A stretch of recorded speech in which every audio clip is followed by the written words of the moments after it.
Assalamualaikum warahmatullahi wabarakatuh. Perkenalkan, kami dari kelompok Wi-Fi kelas sistem IoT A akan memberikan tutorial mengenai pemrograman modul IoT dengan Blink. Untuk yang pertama, kita akan melakukan instalasi aplikasi Blink di HP. Khususnya di sini kita akan menggunakan Android. Jadi untuk aplikasi Blink-nya sendiri, kita menggunakan yang tidak resmi. Dikarenakan jika menggunakan yang resmi itu memiliki fitur yang terbatas karena harus berlangganan. Sehingga di sini kita memakai yang gratis, yaitu yang tidak resmi. Pertama, kita harus ke Play Store dulu untuk mematikan auto update, sehingga nantinya jika terdapat update dari aplikasi Blink yang resmi, aplikasi kita tidak otomatis terupdate. Kita klik ikon profil, kemudian kita ke setelan, kemudian preferensi jaringan. Untuk update aplikasi secara otomatisnya, kita ubah pengaturannya menjadi jangan update aplikasi secara otomatis. Jika sudah, kita akan mendownload aplikasi untuk bisa mendownload Blink-nya, yaitu Aptoide. Aplikasi Aptoide ini berfungsi untuk mendownload file dengan versi yang lama. Setelah aplikasi sudah selesai di-download, maka kita install aplikasi Aptoide. Baik, setelah Aptoide-nya sudah terinstall, kita buka aplikasinya. Jadi di sini kita mencari aplikasi Blink. Sebenarnya Aptoide ini sama seperti Play Store yang dapat mendownload berbagai macam aplikasi. Cuma kelebihan dari Aptoide ini dia bisa mendownload versi-versi sebelumnya. Di sini kita klik yang Blink IoT, kemudian kita buka versi lain. Nah, ini kan versi terbarunya 2.27.15. Nah, disarankan untuk memakai versi yang 2.27.11 dari developer Split Store. Oke, sekarang kita download aplikasinya.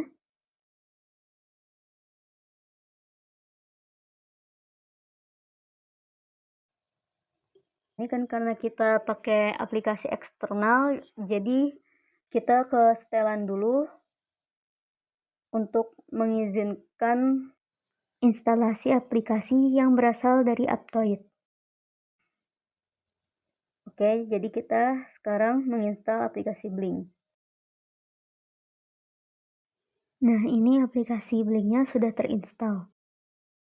Hal yang pertama kita harus lakukan adalah membuat akun.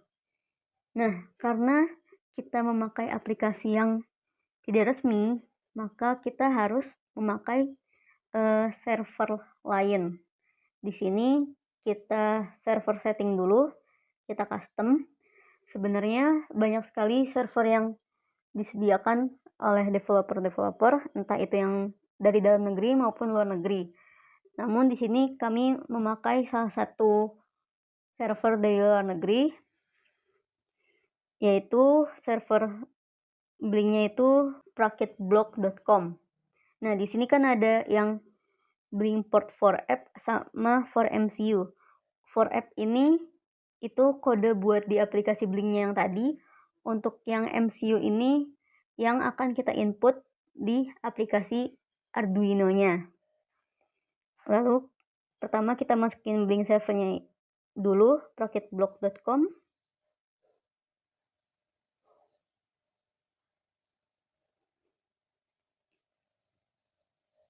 Untuk Blink port for app-nya itu 9443. Oke, ini udah bener. Oke, kemudian kita masukkan email dan password.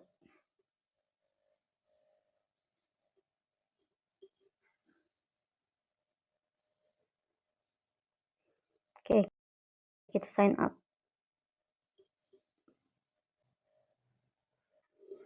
Jadi pertama kita akan membuat project baru, new project. Kita namakan projectnya WiFi dengan device ESP32 dashboard. Oke. Untuk connectionnya kita pakai WiFi. Oke. Kita coba cek ke email. Ternyata ada email dari Praket 4258. Nah, out token ini yang nantinya akan kita masukkan ke aplikasi Arduino.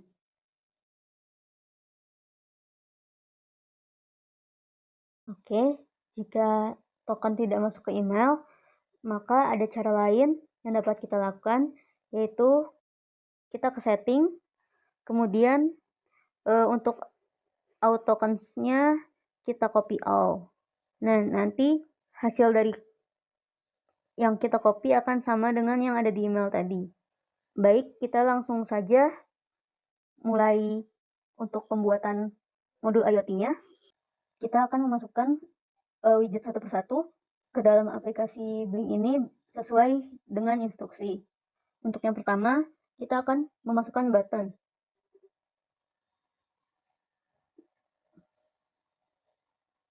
Oke, di sini kita akan memakai 4 button. Sebelum itu, buttonnya kita setting dulu. Untuk button yang pertama, outputnya kita pindahkan ke GP13. Dan modenya kita pindahkan ke switch. Lalu untuk button kedua, kita setting lagi. Outputnya kita pindahkan ke pin GP12.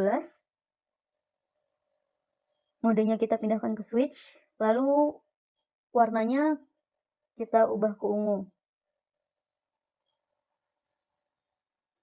Selanjutnya untuk button ketiga, outputnya kita pindahkan ke GP14. Dengan warna teksnya kita ubah jadi biru. Untuk button yang terakhir, outputnya kita pindahkan ke GP27. Modenya kita pindahkan ke switch. Untuk teksnya kita ubah jadi orange. Oh ya, tadi yang GP14 modenya kita pindahkan ke switch juga. Oke, setelah button selesai, widget yang kedua kita akan memakai LED. Untuk LED yang pertama, pin inputnya kita ubah ke V1 dengan warna hijau. Lalu ini kita agak perbesar agar lebih rapi. Kemudian LED kedua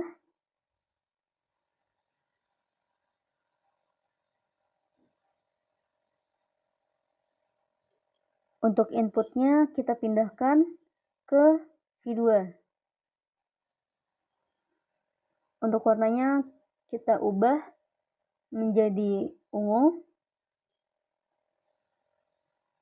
Lalu untuk LED ketiga, untuk perbesarnya kita bisa tahan lama di LED-nya, nanti muncul kotak seperti ini, kita tarik yang lingkaran kanannya. Untuk LED ketiga, inputnya kita pindahkan ke V3. Untuk warnanya kita ubah ke biru.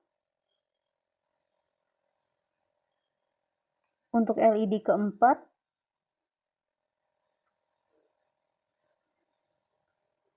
inputnya kita pindahkan ke V4.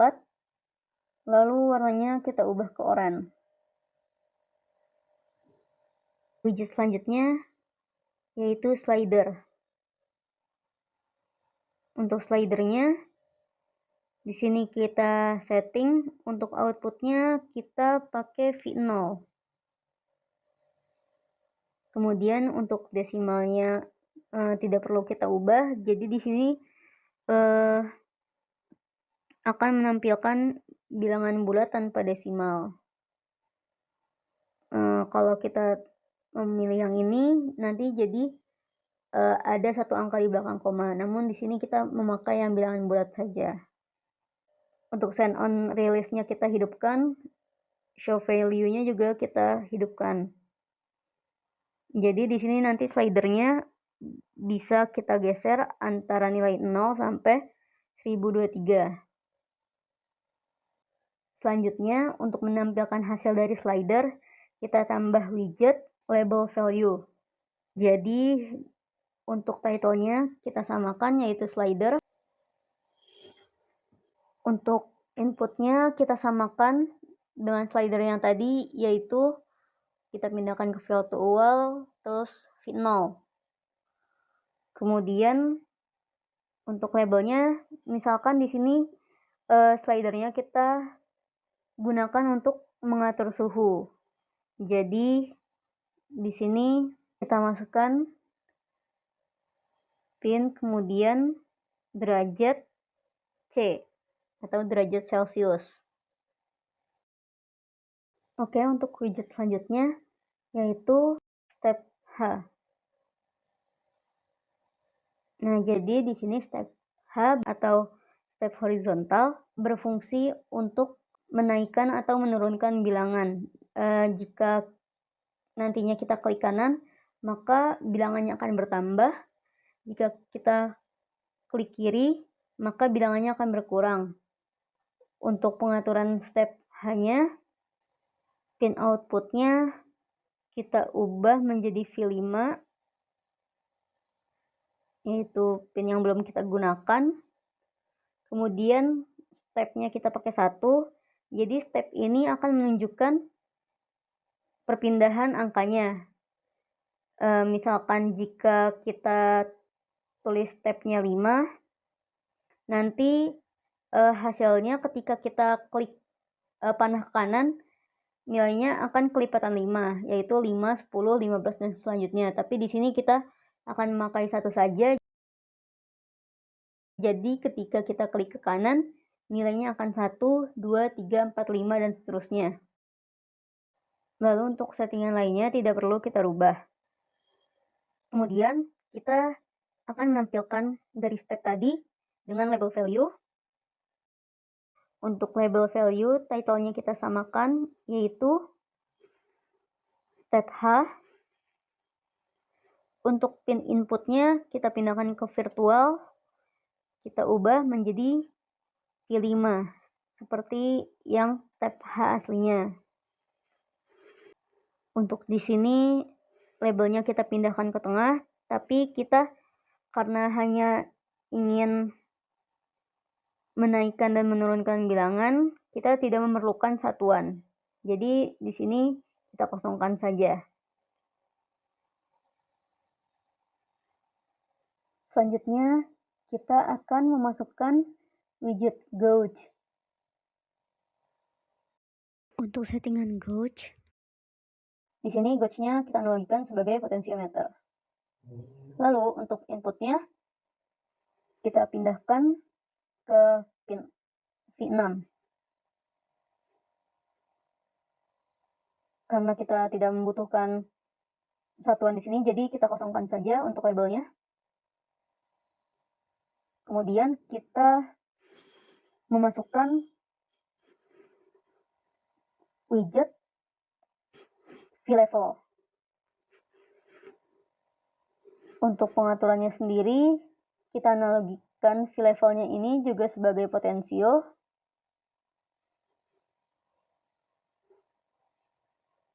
Dengan input yang sama, yaitu V6.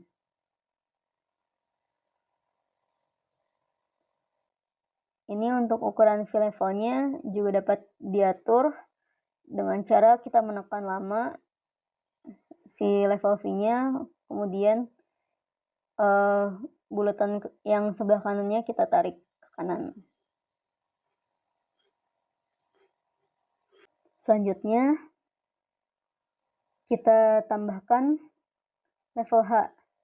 Perbedaan level H sama level V ini hanya di posisinya saja, yang satu horizontal, untuk yang level V itu vertikal. Nah, untuk settingannya juga sama. Ini kita analogikan sebagai potensio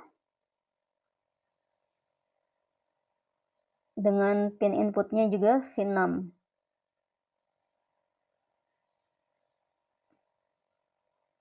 Untuk ukurannya juga dapat kita perbesar agar terlihat lebih rapi.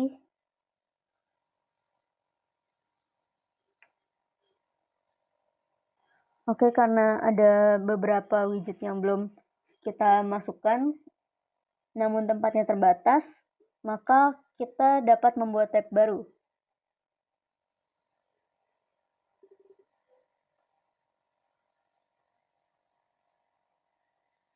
Kita klik tab. Nah, jadi kita di sini punya 2 tab. Jadi widget pertama yang kita tambahkan di tab 2 yaitu chart. Di sini kita memakai super chart. Untuk title-nya kita ubah dulu menjadi graphic chart. Graphic chart ini yang nantinya akan menampilkan hasil dari potensio. Untuk settingannya di sini kita tidak ada yang perlu diubah. Standard resolutionnya juga tidak kita ubah. Kita pakai yang live, 1 hour, 6 hour, 1 day, 1 week, 1 month, sama 3 month. Untuk selanjutnya kita memasukkan widget terminal.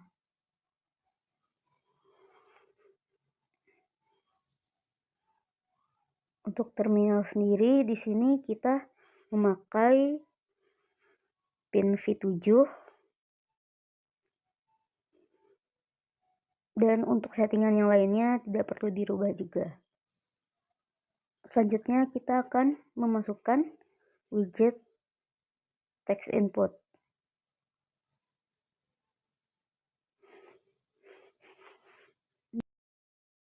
Di sini untuk title-nya kita ganti teks.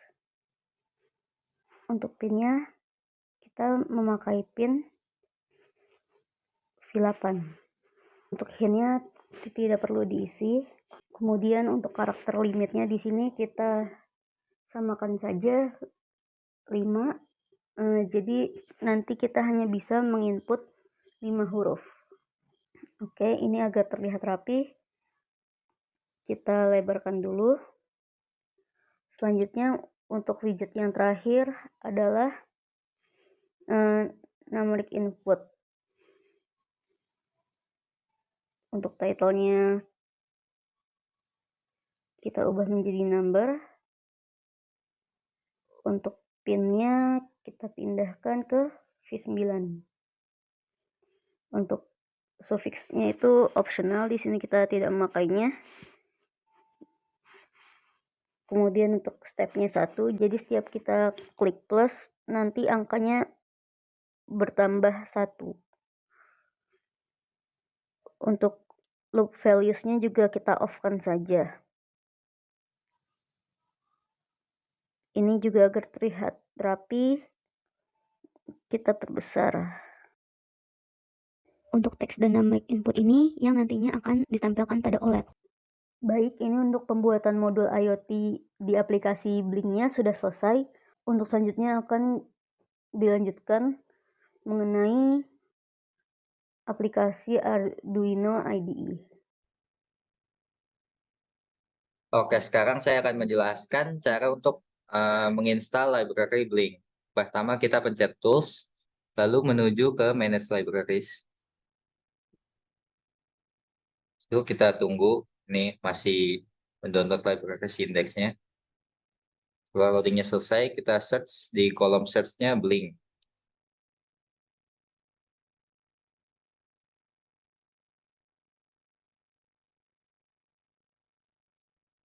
Setelah itu, kita pilih versi yang support dengan Blink yang mode lama, yaitu versi 0.6 atau 0.1. 0.6 atau 0.61. Setelah kita pilih install.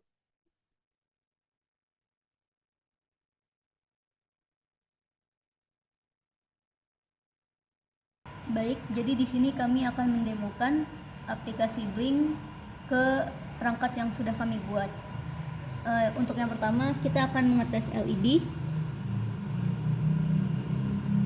Untuk LED pertama, kedua, ketiga, dan keempat semuanya menyala. Kita coba matikan kembali. Untuk selanjutnya, di sini terdapat slider yang menunjukkan suhu. Kemudian di sini ada step. Lalu di sini ada potensiometer yang dapat kita atur dari modulnya. Jika kita putar ke kiri, angka dari potensiometernya yang ditampilkan oleh gauge level H dan level V akan berkurang. Sedangkan jika kita putar ke kanan, nilai potensiometernya akan bertambah.